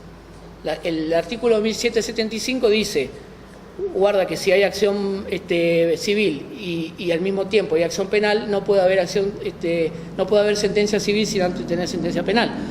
Pero el 1775 menciona algunas excepciones. Hay dos excepciones que yo sí las veo viables porque siempre han acontecido, que es en el caso de sobreseimiento o absolución por prescripción de la acción o por la dilación en el proceso penal, en la cual ha habido casos en donde 15, 20 años y no puede haber sentencia civil, entonces ya se torna injusto eso. Ahí sí me parece que el juez civil va a tener que tomar los elementos de la causa penal y fallar con lo que tiene. Pero bueno, como siempre digo, las manos mágicas hicieron un nuevo inciso del artículo 1775, que es que sí puede haber sentencia civil, sí puede haber sentencia civil si lo que se dirime se relaciona con una responsabilidad objetiva. No sé, la verdad, qué clase de fundamento encontraron en esto. Sí entiendo lo que dice una parte de la doctrina que la sostiene y que dice que sí es procedente porque no se está juzgando la conducta propia del imputado. Como ejemplo, una aseguradora.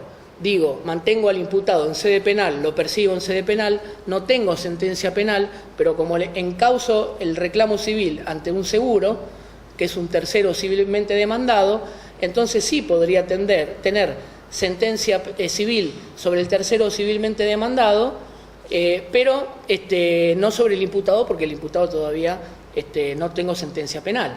Ahora yo digo, ¿qué es lo que critico?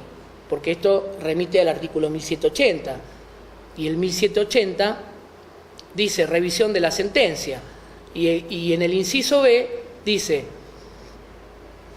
que en el caso de que se tenga por no acreditado el hecho por el cual se le imputa al imputado, o que no sea el imputado partícipe o autor, entonces el juez está facultado en rever esa sentencia civil. Volvemos a lo anterior, ¿no? Sí, yo le doy la facultad al juez de hacerlo, pero digo, ¿y el tercero civilmente demandado que fue obligado a resarcir el daño, un ejemplo? ¿Qué pasa? Que era ajeno, que fue traído a juicio porque es una citada en garantía, un ejemplo. ¿Qué pasa? Afrontó las consecuencias del daño, ¿no? Porque es un tercero civilmente demandado. Y después tengo sentencia penal en donde dice, no, el hecho no ocurrió, o donde dice, no, el imputado, la verdad, no tuvo participación o no fue su autor. Entonces, ¿qué hacemos con el que pagó? ¿Qué? ¿Porque es un seguro? ¿Porque es un tercero civilmente demandado ajeno al imputado? ¿Tiene la obligación? ¿Tiene el deber de afrontar el daño? Dice, bueno, podrá repetir contra... Y sí, pero ¿y si no lo encuentra más? ¿No? ¿Y si no encuentra más a quien le pagó? Y podrá repetir contra su asegurado. ¿Y está bien eso? Entonces yo lo que digo es, algunos dicen, pero si es llevado a juicio por el propio demandado, por el propio imputado, que es demandado en sede civil, y el mismo imputado menciona que está bien. Bueno, pero el imputado lo menciona. Hay casos en donde directamente lo menciona el actor, que demanda al responsable de la acción y al tercero civilmente. Entonces digo, me parece que acá también hubo una equivocación. Quisieron ponerlo como para que diga que los casos, un ejemplo ante accidentes de tránsito, que son la mayoría de los casos, o por ahí ante una mala praxis en donde media una responsabilidad objetiva y haya un tercero civilmente demandado, no se tenga que esperar a que termine el juicio penal para poder tener sentencia civil. Pero yo lo sigo viendo injusto contra un tercero que no tiene nada que ver con la conducta del imputado, que sí lo relaciona a una relación contractual porque lo está cubriendo como tercero civilmente, pero digo, se está adelantando a obligarlo a que pague algo que después se puede ver perjudicado. Entonces son nuevas, el código contempla algunos artículos en donde no se sabe si en definitiva apoya a la Administración de Justicia para que los jueces encuentren mayor sustento en el código y disminuyan su presión de la sociedad o su exigencia incluso jurisdiccional en tratar de obtener justicia, o la incrementa, porque todo esto lo que hace son revisiones, como la acción preventiva, que podrá dejar sin efecto total o parcialmente, o como esta acción, o como que se olvidaron de codificar parte de la ofensa al honor. A veces, cuando dicen que muchas manos en un plato hacen garabato, ¿no? Entonces, digo, el código pasó por tantas manos que uno no puede responsabilizar a determinadas personas. Pasó por muchas manos, y yo creo que cada mano le ha puesto una coma, un acento, o se lo han quitado. Entonces se termina con un código así, tal cual fue sancionado, y justamente terminamos con esto, ¿no? Haciendo críticas y viendo que si pasa en la realidad, yo hasta ahora no vi un solo fallo que haya optado por ese inciso. La otra vez en una disertación me dijeron que en el fuero laboral sí se empleó la acción preventiva. Bueno, qué sé yo. Yo, juez, no me apartaría de una medida cautelar. Ahora, el tema es qué pasa si el justiciable me viene a invocar un artículo del código. Digo, yo, juez, no puedo desconocer lo que dice el código. Entonces, no puedo de oficio decir, mire, modifico la acción de fondo que usted me pide por una acción de forma. Ni tampoco en la acción de fondo, que no lo dice el código, le puedo pedir una caución.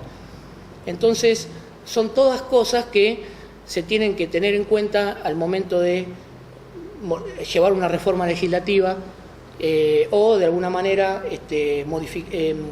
crear o llevar a la jurisprudencia a un código, ¿no? Pues si se lleva a la jurisprudencia a un código, que se lleve toda, que no se lleve en parte, porque si no quedan a medias. Y si se hace este tipo de modificación, de alguna manera que se haga correctamente y no de esta manera, en donde de esta manera lo único que hace es obtener crítica de parte de un lado de la doctrina, en donde justamente esto que yo estoy criticando junto a otro se va juntando y tranquilamente puede ser aplicable por cualquier juez. Entonces, me parece que son los puntos críticos de la codificación, como también hay otros que fueron codificados que me parecieron correctos. Así que eso es lo que más o menos tengo en claro, que los puntos más relevantes, ¿no? Lo que es en materia de responsabilidad. Lo otro ya sería adentrarnos en temas en donde o no son tan usados o por ahí va a ser cuestión de mucho tiempo más, pues ya tendríamos que hablar de la responsabilidad de los padres, curadores, establecimientos, y ahí es como que de alguna manera u otra vamos a tener para 2 o 3 horas más. No sé si tienen alguna duda, alguna pregunta.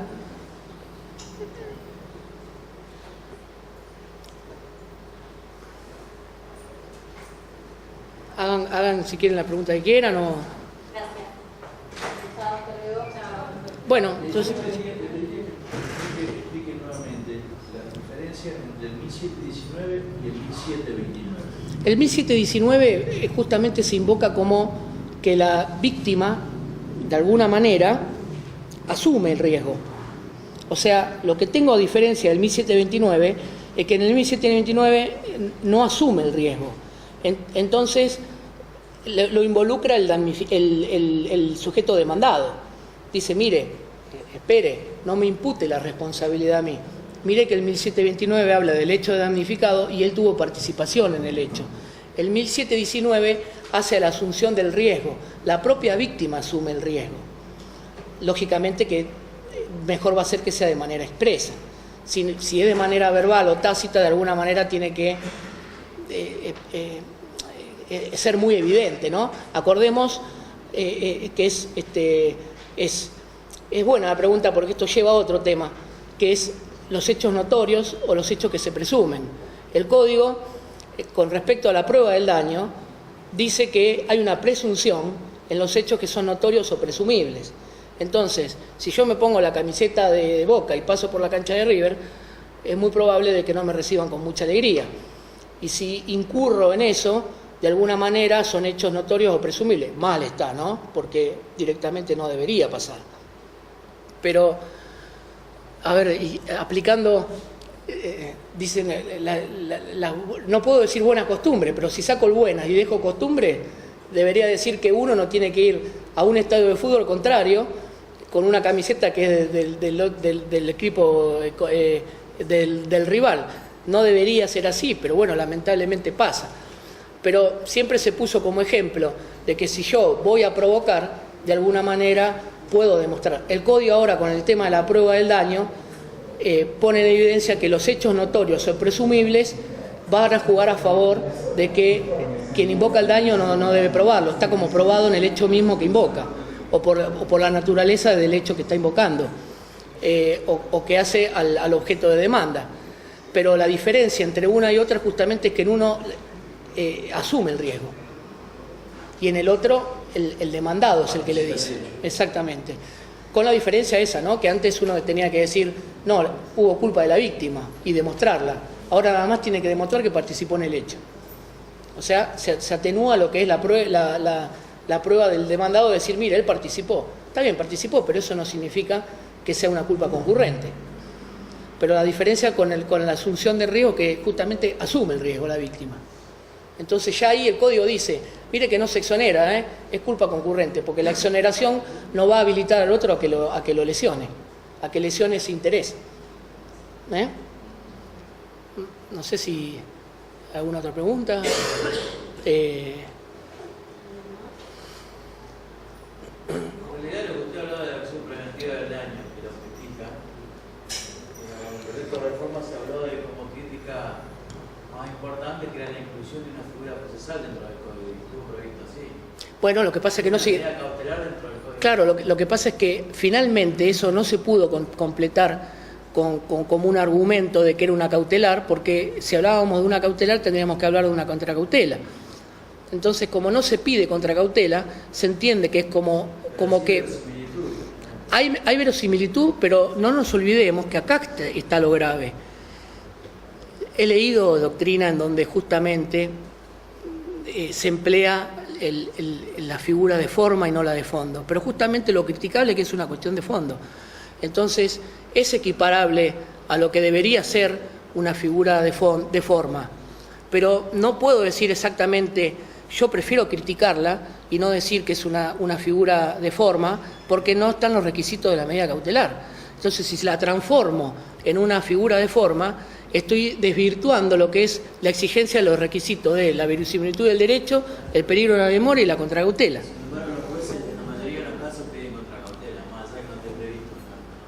Bueno, pero llegado ese caso, el juez se está apartando de esto. Entonces está aplicando un criterio propio en donde el juez está viendo, por no decir el legislador hizo cualquier cosa, el juez está diciendo, mire, presénteme una contracautela porque esto es insuficiente. ¿Se entiende? O sea, justamente lo que está haciendo el juez es suplir lo que el legislador no hizo. Entonces, claro, entonces transformándolo sí es lo que vos decís. Pero si se ve así a simple vista como está, faltaría eso que el juez está pidiendo. Bueno, lo que pasa es que justamente está en el medio. Quisieron hacer una cuestión de fondo porque se venía exigiendo que sea una figura de fondo la que la contemple. Ahora, en esa contemplación de fondo la hicieron un poquito insuficiente. Entonces, cualquiera que antes pedía una cautelar ahora pide una función preventiva. Entonces, ¿qué hace el juez? No, presénteme una contracautela. Entonces digo, bueno, contracautela. Yo demandado digo, bueno, mire, y si le está pidiendo una contracautela, rechace esta acción y vamos a la acción que corresponde. ¿No? Porque está bien que el juez conoce el derecho y lo aplica, pero acá estamos hablando de una cuestión de fondo, me lo está transformando en una cuestión de forma. Porque, como expliqué al momento de la función preventiva, no se discute mi culpabilidad, ¿no? Se tiene, por cierto, algunos presupuestos de la responsabilidad, como la relación causal y la antijuridicidad. Estamos ante una amenaza de un daño. Yo creo que la medida cautelar que siempre se utilizó era más exigible y más cierta que esta, que la acción preventiva. La acción preventiva hay que amoldarla para que tenga una especie de sustento como una cautelar, y eso no puede ser así. Para que el juez tenga que llevarlo a una contracautela, de alguna manera es porque hubo algo que se perdió en el camino. Entonces, tiene que ser criticada por la doctrina. Entonces, por ahí hay jueces que no la critican para no ganarse enemigos. Por ejemplo, en el caso nuestro, en el Código de la Nación, el procesal estaba prevista, pero en el Código de Santa Fe, procedimiento, no estaba prevista la medida efectiva. Claro, bueno, son cuestiones de forma que en realidad va a depender de cada provincia, ¿no? Hoy al menos tenemos un sustento, que está en el Código de Fondo, pero está. Entonces lo aplican para suplir la... Sí, también podrían haber aplicado... También podrían haber aplicado supletoriamente el Código de Nacional. Claro, pero digo, en vez de invocar una cuestión de fondo, que yo tengo que ver esta medida, esta figura como una cuestión de fondo y analizarla como una cuestión de fondo, no que supla otras cosas, porque si la llevo a una cuestión de fondo para que supla una cuestión de forma, estoy mal. Las cuestiones de forma se suplen con cuestiones de forma. Bueno, esa es una cosa que más le criticaban al Código. Bueno, por eso mismo digo, si en todo caso yo no encuentro una figura de forma, le aplico supletoriamente o de manera complementaria la figura de forma del Código Nacional, pero no irme a una cuestión de fondo, porque yo de una figura de forma me paso a una figura de fondo. ¿Por qué? Porque el Código de Ceremonial no lo contempla. La ley adjetiva no la contempla y la ley de fondo sí. prefiero irme a una ley adjetiva nacional que lo aplica supletoriamente, ¿no? Y no lo llevo la cuestión, una cuestión de fondo, en donde además de que, porque hay medidas autosatisfactivas que no llevan este requerimiento, porque no estamos hablando de una amenaza, no estamos hablando de que no debate un factor de atribución. Acá yo me estoy metiendo ya con los presupuestos de la responsabilidad civil. Si yo me meto con esos presupuestos, no puedo salir tan fácilmente, porque yo tengo que entender que enfrente tengo a una persona con los mismos derechos de que acciona, de que va a ser accionado y va a ser cargado de una imposición legal. Entonces, parece como que es sumamente criticable. Después se verá si se hizo por una medida autosatisfactiva, si se hizo por una cautelar. Lo único que es criticable es que como cuestión de fondo es insuficiente, o al menos es criticable desde los puntos en que la enfoco, ¿no? Pero es entendible el planteo. Si no hay más preguntas, agradecerles nuevamente. Bueno, yo les agradezco a ustedes por la presencia, la disertación, y bueno, un gusto que haya estado aquí, ojalá que pueda volver. Bueno, lo mismo para mí, lo mismo para mí. Bueno, muchísimas gracias, ¿eh?